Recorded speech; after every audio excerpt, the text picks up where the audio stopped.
మనసు మేఘం రెండూ ఒక్కటే. మేఘం తనలోని బరువును మోయలేక వర్షం రూపంలో బయటకు వదిలేస్తుంది. మనస్సు తనలోని బరువును మోయలేక కన్నీటి రూపంలో బయటకు వదిలేస్తుంది.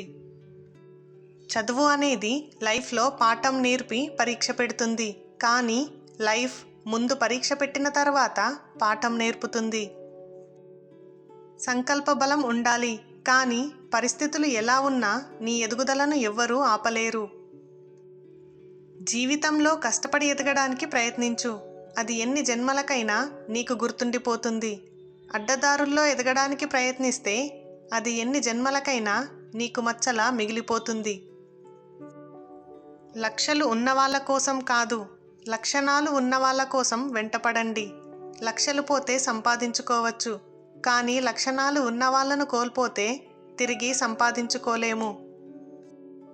మనం ముందుకు వెళ్ళడానిని చూసి వెనుక ఉన్న వాళ్ళందరూ సంతోషపడే ఒకే ఒక స్థలం ఏదంటే వరుసలో మాత్రమే. భవిష్యత్తు అనేది మనం ప్రవేశించేది కాదు, భవిష్యత్తు అనేది మనం సృష్టించుకునేది.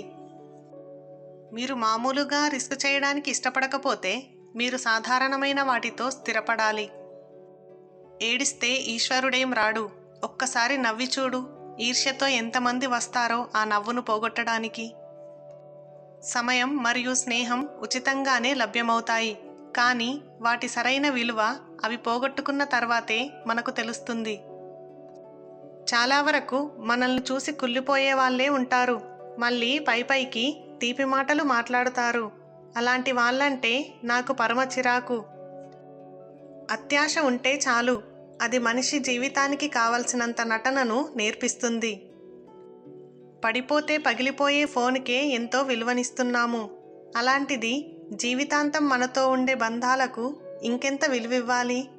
చిన్న చిన్న కారణాలతో బంధాలు దూరం చేసుకోకండి. మిమ్మల్ని ప్రేరేపించే వ్యక్తులపై దృష్టి పెట్టండి, మిమ్మల్ని బాధించే వారిపై కాదు. కొన్నిసార్లు మనం వేసే వెనుకడుగు కూడా మనకు గెలుపునిస్తుంది. పనులు చేసి పెట్టేవాళ్ళైనా సరే మూర్ఖులతో సంబంధం పెట్టుకోకూడదు. అత్యున్నతమైన లక్ష్యాన్ని చేపట్టు, దాన్ని సాధించేందుకు నీ జీవితాన్నంతా దారపోయి. ఉన్నవాడు తాగితే పార్టీ అంటారు, లేనివాడు తాగితే తాగుబోతంటారు. ఉన్నోడు తిరిగితే డేటింగ్ అంటారు, లేనోడు తిరిగితే బరి తెగించాడు అంటారు. ఇదే ఈ సమాజం తీరు. ఈ సమాజం ఎలా ఉంటుందో చూడడానికి కళ్ళే అవసరం లేదు, మనసు ఉంటే చాలు. నిమిషానికో మనిషి నిజస్వరూపం కనబడుతుంది. మీలో దమ్ము ఎంతో, నిజమైన మీ వాళ్ళు ఎవరో తెలియాలి అంటే సమస్యలు చుట్టూ ముట్టాల్సిందే. ఆలోచించండి, అంతా మీ మంచికే. సమస్యను చిరునవ్వుతో ఎదిరించిన వాడే లక్ష్యాన్ని చేరుకుంటాడు. పట్టించుకోకపోతే మన దగ్గర ఉండే వస్తువులే సరిగ్గా ఉండవు, అలాంటిది మనుషులెలా ఉంటారు? ఏ మనిషినైనా అర్థం చేసుకున్నాక నమ్మడం మొదలుపెట్టు, అంతేగాని నమ్మిన తర్వాత అర్థం చేసుకోవడానికి ప్రయత్నించకు. సమాజంలో మార్పు ఎందుకు రాదో తెలుసా? పేదవాడికి ధైర్యం లేక, మధ్యతరగతి వాడికి సమయం లేక, ధనవంతులకు అవసరం లేక. సూర్యుడు అస్తమించకుండా ఈ రోజంతా నా కోసం ఇలానే ఉంటే బాగుంటుంది అని అనుకోవడం ఎంత మూర్ఖత్వమో, కష్టాలు రాకుండా జీవితాంతం సుఖంగా గడిపేయాలి అనుకోవడం కూడా అంతే మూర్ఖత్వం. ప్రశ్నించనిది సమాధానం దొరకదు, ప్రయత్నించనిదే విజయం దక్కదు. చాలా ఎక్కువగా ఎవరిని నమ్మరాదు, చాలా ఎక్కువగా ఎవరిని ప్రేమించరాదు, చాలా ఎక్కువగా ఎవరి మీద ఆశలు పెట్టుకోవద్దు. ఎందుకంటే ఈ చాలా ఎక్కువ అనేది మిమ్మల్ని ఇంకా ఎక్కువగా బాధ పెట్టొచ్చు. తెలిసి ఎవరిని ద్వేషించకు, తెలియకుండా ఎవరిని ప్రేమించకు. ఎందుకంటే అవి రెండు మనిషికి ఎప్పుడూ శత్రువులాంటివి. 100 మంది కొడుకులున్న ఇంటికి కల రాదు, కానీ మహాలక్ష్మి లాంటి ఒక్క ఆడపిల్ల ఉంటే ఇల్లంతా చాలా సందడిగా ఉంటుంది. నీ మాటలు ఎంత గొప్పవైనా నీ చేతలను బట్టి నిన్ను తెలుసుకుంటారు. మన జ్ఞానంతో బంధాలు కలుస్తాయి, మన మరణంతో జ్ఞాపకాలు మిగులుతాయి. మంచి చెడులు సంగమమైన ఈ జీవితంలో కీర్తి ప్రతిష్టలు శాశ్వతమే కానీ సిరి సంపదలు కాదు. అహర్నిశలు శ్రమించిన తప్పటడుగులను సరిచేసి నా జీవితానికి పసిరిబాటలు వేసి నా గమ్యాన్ని నాకు పరిచయం చేసిన నాన్న, నీకు ప్రేమతో ధన్యవాదాలు. మనసు విరిగిపోయాక మౌనానికి తప్ప మాటలకి స్థానం లేదు. బాధ మనసునే కాదు, మనిషిని కూడా మార్చేస్తుంది. మనం సంతోషంగా ఉన్నప్పుడు 10 రోజులు కూడా 10 క్షణాలుగా గడిచిపోతాయి.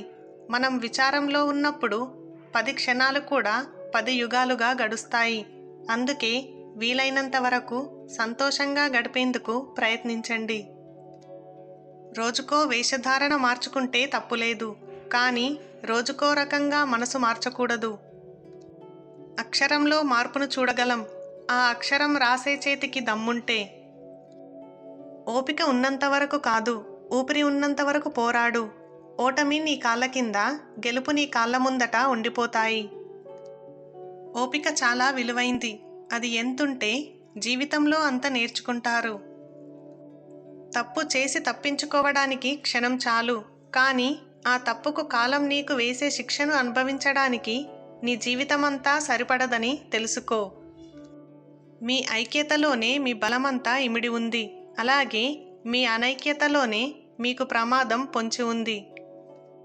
ఈ ప్రపంచంలో ఏ మనిషి ఇంకో మనిషిని పూర్తిగా అర్థం చేసుకోలేడు.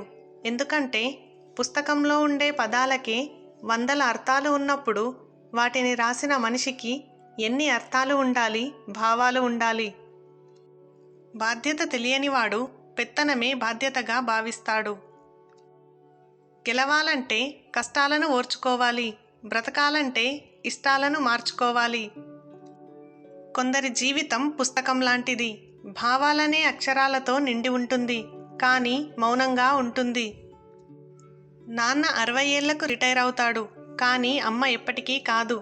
ఆమె తన భర్త కోసం పనిచేస్తుంది, ఆమె పిల్లల కోసం పనిచేస్తుంది, ఆమె తన మనవళ్ళ కోసం పనిచేస్తుంది, ఆమె అందరి కోసం పనిచేస్తుంది. అందరూ రిటైర్ అవుతారు, కానీ అమ్మ ఎప్పటికీ రిటైర్మెంట్ తీసుకోదు. మనిషికి కష్టం ఎదురైనప్పుడే విజయం విలువ తెలుస్తుంది. బ్రతుకంటే భయం లేకపోయినా పర్వాలేదు, కానీ బాధ్యత లేకపోతే మాత్రం నీ జీవితానికి ప్రమాదం. నీవు నమ్మిన ఆడది మోసం చేస్తే కుమిలిపోకు, ఎందుకంటే మోసపోయేంతలా నమ్మడం నీ తప్పేనని తెలుసుకో. ఆ పైవాడు ఇచ్చేది మనకు నచ్చదు, మనకు నచ్చినది ఆ పైవాడు ఇవ్వడు. అయినా ఆ దేవుడే మనతో ఇలా ఆడుకుంటున్నాడు అంటే మనకన్నా గొప్పవాడు, మొండివాడు దొరికి ఉండడు. మనం నీరసించి నిలిచిపోతే నిమిషమైనా ఆగదు. బ్రతుకు అంటేనే నిత్య ఘర్షణ. మీకు ఒక మంచి గురువు లేకున్నా పర్వాలేదు, కానీ మంచి ప్రవర్తన మీకుంటే మీరే ఓ 10 మందికి ఓ మంచి గురువు కావచ్చు.